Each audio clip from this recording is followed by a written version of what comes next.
تو میں جب اپنے اللہ کے پاس جاؤں گا میں اسے ایک چیز سننا چاہتا ہوں, میں صرف اسے ایک چیز سننا چاہتا ہوں کہ میرا اللہ مجھے یہ کہے کہ شاباش عمران, تم نے ہمارے نبی صلی اللہ علیہ وسلم کی امت کو لا الہ الا اللہ کا مطلب سمجھا دیا.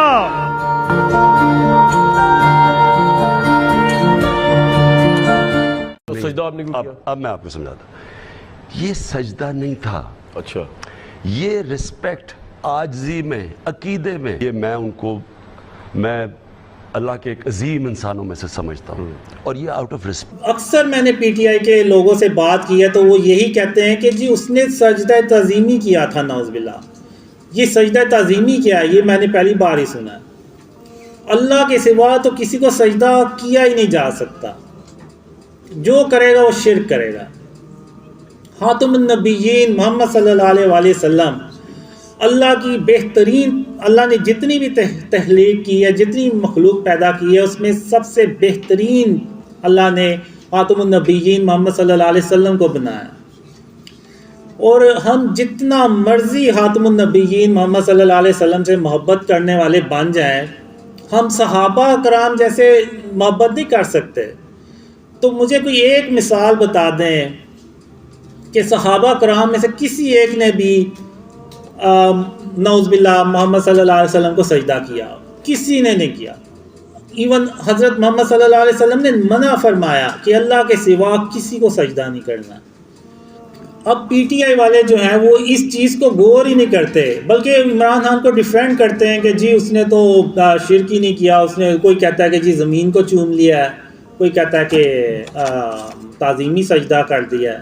تو ایسا تو ہمیں تو نہیں ملتا, نہ صحابہ کی سنت ہے, نہ محمد صلی اللہ علیہ وسلم کی سنت ہے. تو یہ پھر کہاں سے انہوں نے نکال لیا؟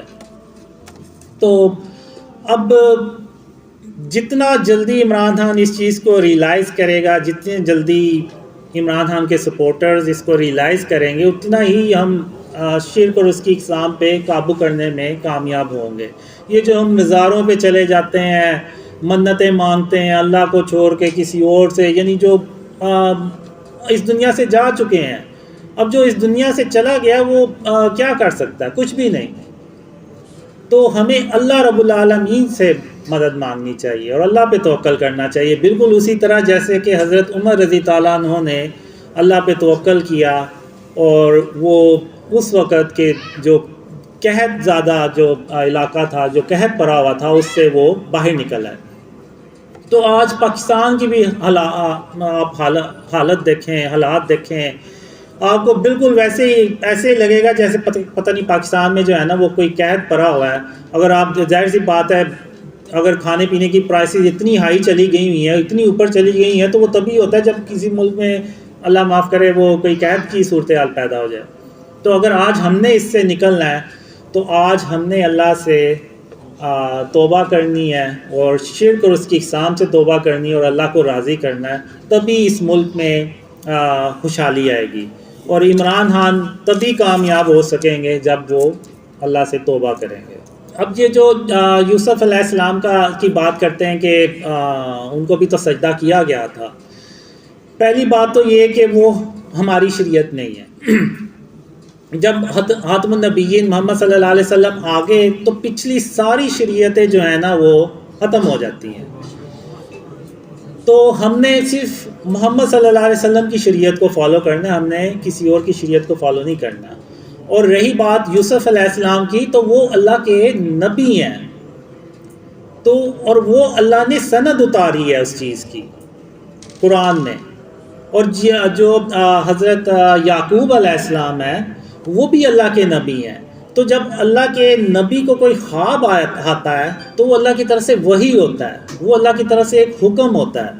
تو جو یعقوب علیہ السلام یعنی ان کے جو والد صاحب ہیں یوسف علیہ السلام کے, ان کو اس خواب کا پتہ تھا اور ان کو پتہ تھا کہ یہ اللہ کی طرف سے حکم ہے اور اللہ نے اس کی سند بھی اتاری, بالکل ویسے ہی جیسے کہ آدم علیہ السلام کی سند اتاری اور اللہ نے سب کو حکم دیا کہ آدم علیہ السلام کو سجدہ کیا جائے.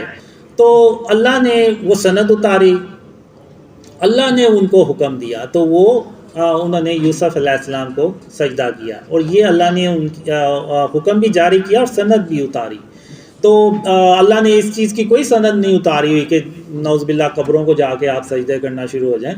تو اور ہم نے خاتم النبیین محمد صلی اللہ علیہ وسلم کی شریعت کو فالو کرنا ہے، ہم نے کسی اور شریعت کو فالو نہیں کرنا، کیونکہ پہلے کی امتوں میں شراب بھی حلال تھی، اور ایک شخص 2 سگی بہنوں سے شادی بھی کر سکتا تھا، اور خاتم النبیین محمد صلی اللہ علیہ وسلم کی شریعت میں یہ چیزیں حرام ہو گئی ہیں، یہ نہیں ہم کر سکتے۔